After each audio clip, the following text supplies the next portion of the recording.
Good morning student, myself Pratibha Posal, government college Begu, physics professor. मेरा जो topic है वो बीएससी फाइनल ईयर के स्टूडेंट्स के लिए है। बच्चों, हम क्वांटम मैकेनिक्स की यूनिट फर्स्ट स्टार्ट कर चुके हैं और उसमें हमने अब तक क्लासिकल मैकेनिक्स के फेलियर्स, क्वांटम मैकेनिक्स की आवश्यकता पड़ चुके हैं और उसके लिए हम ब्लैक बॉडी रेडिएशन में देख चुके हैं किस प्रकार से उनकी आवश्यकता हुई। फिर हमने फोटो इलेक्ट्रिक इफ़ेक्ट पढ़ा और अब हम पढ़ेंगे आज कॉम्पटन इफ़ेक्ट। ये स्टार्ट करने से पहले बच्चों, मैं कुछ बातें आप लोगों को बताना चाहती हूँ। बच्चों, ये जो क्लासेस हम चला रहे हैं, ऑनलाइन क्लासेस, ये आप लोगों के लिए ही चला रहे हैं, जिससे आप लोग आराम से घर पर बैठकर पढ़ सकें और आपकी स्टडी डिस्टर्ब नहीं हो, आपको लॉस नहीं हो। इसलिए ही हम आपको समझा भी रहे हैं, उसके साथ साथ पीडीएफ भी दे रहे हैं और आपको असाइनमेंट भी दे रहे हैं। पीडीएफ आप लोगों को इसलिए दी जा रही है जिससे हम जो आपको वीडियो के थ्रू समझाना चाह रहे हैं, अगर उसमें कोई प्रॉब्लम है, आपको कुछ दिखाई नहीं दे रहा है या कोई प्रॉब्लम आ रही है, तो आप पीडीएफ से देखकर उसको समझ सकते हैं। फिर भी अगर आप लोगों को कोई प्रॉब्लम हो तो आप व्हाट्सएप के थ्रू हमसे क्वेश्चंस पुटअप कर सकते हैं। और सभी बच्चों को सारे असाइनमेंट कंप्लीट करने ज़रूरी हैं। बच्चों, अगर आप लोग ही इन क्लासेस को अटेंड नहीं करेंगे तो फिर हमारा क्या फ़ायदा आप लोगों को पढ़ाने का, इन ऑनलाइन क्लासेस को लेने का। इसलिए आप रेगुलर इन वीडियोस को देखिए, जो भी वीडियोस डाले जा रहे हैं, रेगुलर क्लासेस अटेंड कीजिए, समझिए टॉपिक्स को, अपने नोट्स बनाइए। ये आपके फ़ायदे के लिए ही किया जा रहा है। अगर आप लोग ये वीडियोस वगैरह नहीं देखोगे, आप क्लासेस अटेंड नहीं करोगे, इसके मतलब आप एब्सेंट सो हो रहे हो और इसके ज़िम्मेदार आप खुद होगे, क्योंकि हम लोग अपनी तरफ से पूरी मेहनत कर रहे हैं आप लोगों को समझाने के लिए, लेकिन फिर भी आप लोग इंटरेस्ट नहीं दिखा रहे हो। तो बच्चों, हमें ये क्लास बंद करनी पड़ जाएगी। तो मैं उम्मीद करती हूँ आप लोग समझ रहे होंगे और आप लोग भी पढ़ना चाहते होंगे। तो प्लीज़ बच्चों, रेगुलर जो भी वीडियोस डाले जा रहे हैं उन्हें देखिए और पीडीएफ के थ्रू आप लोगों को हेल्प इसलिए की जा रही है जिससे आप लोग अच्छे से अच्छे नोट्स बना सकें।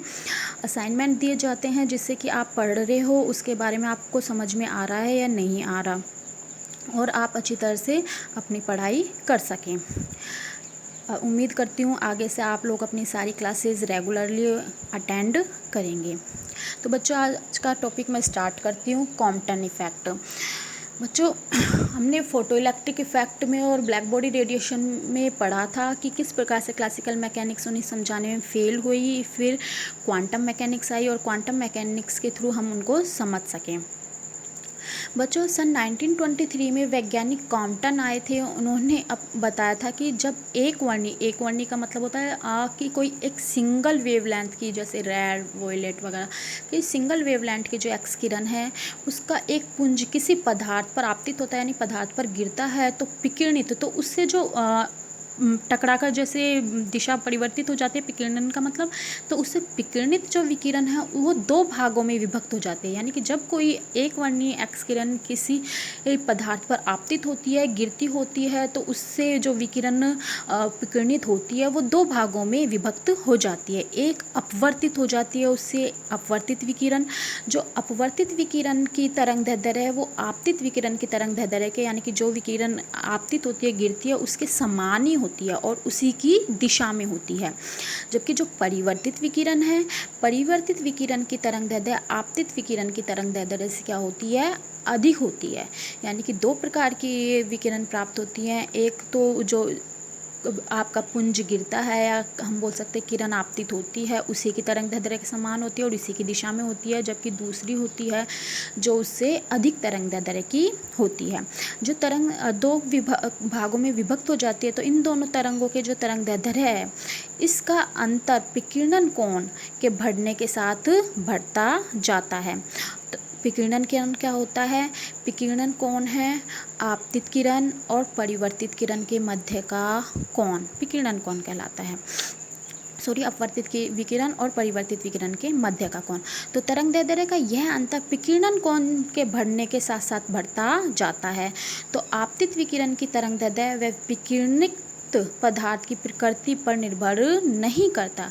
यानी कि विकिरणित पदार्थ की प्रकृति चाहे कैसी भी हो या आपतित विकिरण की तरंग दैर्ध्य कितनी हो, उससे विकिरण कोण का इफेक्ट नहीं पड़ता। तो इस घटना को क्या बोलते हैं? कॉम्पटन प्रभाव कहते हैं। और तरंग दैर्ध्य के इस अंतर को कहते हैं कॉम्पटन विस्थापन। जैसे जैसे विकिरण कोण का मान बढ़ता जाता है, परिवर्तित विकिरण की तीव्रता भी बढ़ती जाती है।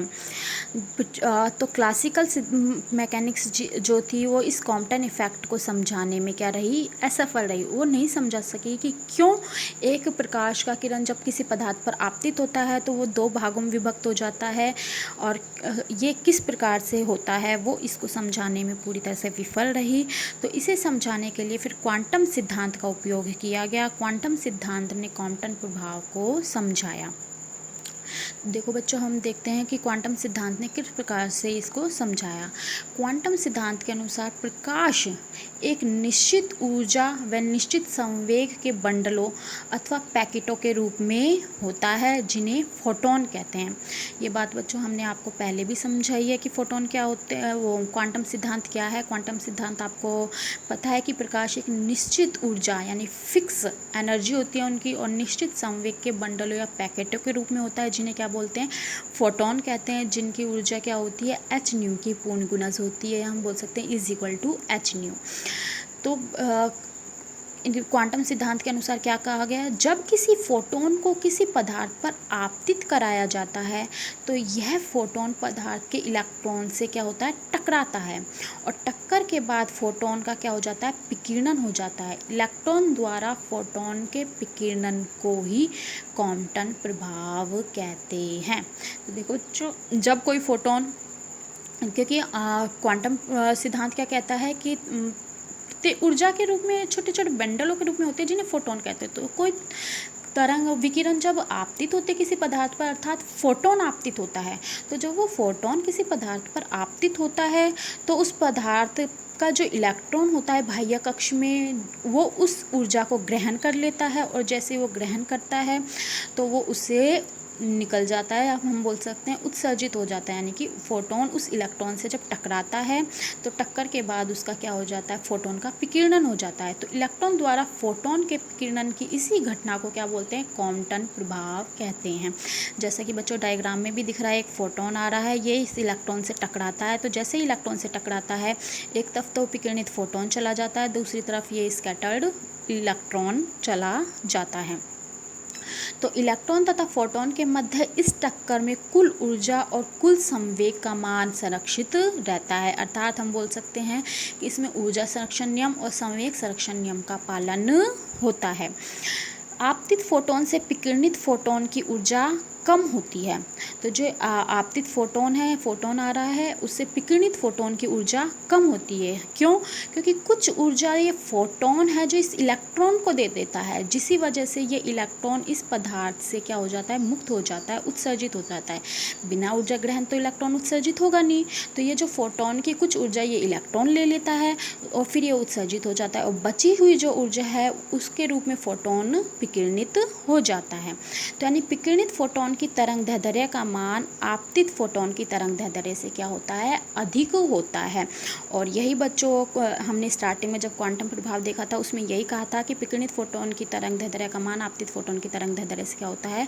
अधिक होता है। वहाँ पर फोटोन यूज़ करके ना विकिरण यूज़ किया गया है, क्योंकि वो लोग फोटोन को उस वक्त तक नहीं जानते थे। तो इसलिए एक प्रभाव इसको क्वांटम सिद्धांत ने प्रूफ कर दिया। फोटोन की ऊर्जा में कमी इलेक्ट्रॉन की गतिज ऊर्जा के रूप में काम आती है। तो ये जो फोटोन में जो ऊर्जा की कमी हुई है, ये क्या होती है? इस इलेक्ट्रॉन की गतिज ऊर्जा के रूप में काम में आ जाती है। यानी कि इलेक्ट्रॉन इस ऊर्जा को ग्रहण करता है और इस सतह से मुक्त हो जाता है। तो इस प्रभाव को क्या कहते हैं? कॉम्पटन प्रभाव कहते हैं। अब है कॉम्पटन स्कैटरिंग, या हम बोल सकते हैं कॉम्पटन विस्थापन। कॉम्पटन प्रभाव में आपतित तरंग दैर्ध्य, यानी कि जो तरंग दैर्ध्य आपतित हो रही है किसी पदार्थ पर, या हम बोल सकते गिर रही है, आपतित तरंग दैर्ध्य तथा विकिरणित तरंग दैर्ध्य के अंतर को कॉम्पटन विस्थापन कहते हैं। कॉम्पटन विस्थापन, दोनों तरंग दैर्ध्य का जो अंतर होता है उसको कॉम्पटन विस्थापन कहते हैं। और ये अंतर किस वजह से आता है, क्योंकि उसकी फोटो आपतित तरंग दैर्ध्य की कुछ ऊर्जा इलेक्ट्रॉन ग्रहण कर लेता है, तो सीधी सी बात है तरंग दैर्ध्य में भी अंतर आ जाता है। अतः क्वांटम विस्थापन हो जाता है लैम्डा एफ माइनस लैम्डा आई, जहाँ एफ एफ फाइनल यानी कि विकिरणित तरंग दैर्ध्य, लैम्डा आई यानी इंसिडेंट यानी कि आपतित तरंग दैर्ध्य। तो lambda f minus lambda i is equal to, जिसको डेल्टा लैम्डा से व्यक्त करते हैं क्वांटम विस्थापन को, is equal to h upon m not c 1 minus cos theta, जहाँ लैम्डा एफ विकिरणित फोटोन की तरंग दैर्ध्य है, लैम्डा आई आपतित फोटोन की तरंग दैर्ध्य है, और थीटा यहाँ पर होता है विकिरणन कोण। तो बच्चों देखो ये आपको वही डायग्राम है, इंसिडेंट फोटोन हो रहा है यानी कि इसकी तरंग दैर्ध्य लैम्डा आई, ये इस इलेक्ट्रॉन पर आपतित हो रहा है, जैसे इलेक्ट्रॉन पर आपतित होता है ये इलेक्ट्रॉन इससे कुछ ऊर्जा ग्रहण करता है और इस मुक्त सतह से निकलकर स्कैटर्ड फोटोन आ जाता है, और कुछ जो है वो रिकॉइल इलेक्ट्रॉन निकल जाता है, और कुछ तरंग दैर्ध्य जो बची हुई होती है वो स्कैटर्ड हो जाती है फोटोन के रूप में, जिसकी तरंग दैर्ध्य है लैम्डा एफ, और थीटा है जो यहाँ पर विकिरणन कोण है। तो क्वांटम विस्थापन का मान विकिरणन कोण के मान पर निर्भर करता है। क्वांटम विस्थापन का मान आपतित तरंग दैर्ध्य और विकिरणित पदार्थ पर निर्भर नहीं करता, केवल विकिरणन कोण पर निर्भर करता है। तो बच्चों इस प्रकार से क्वांटम सिद्धांत द्वारा क्वांटम इफेक्ट को समझाया गया, और स्थिर सम्मत क्लासिकल मैकेनिक्स इसे समझाने में असफल रही। तो यहाँ पर ये क्वांटम सिद्धांत का एक और प्रयोग को समझाना की व्याख्या करना है। तो अब बच्चों मुझे उम्मीद करती हूँ आप लोगों को समझ में आया होगा। फिर भी अगर आपको कोई क्वेश्चंस है तो आप व्हाट्सएप के थ्रू पूछ सकते हैं। Thank you.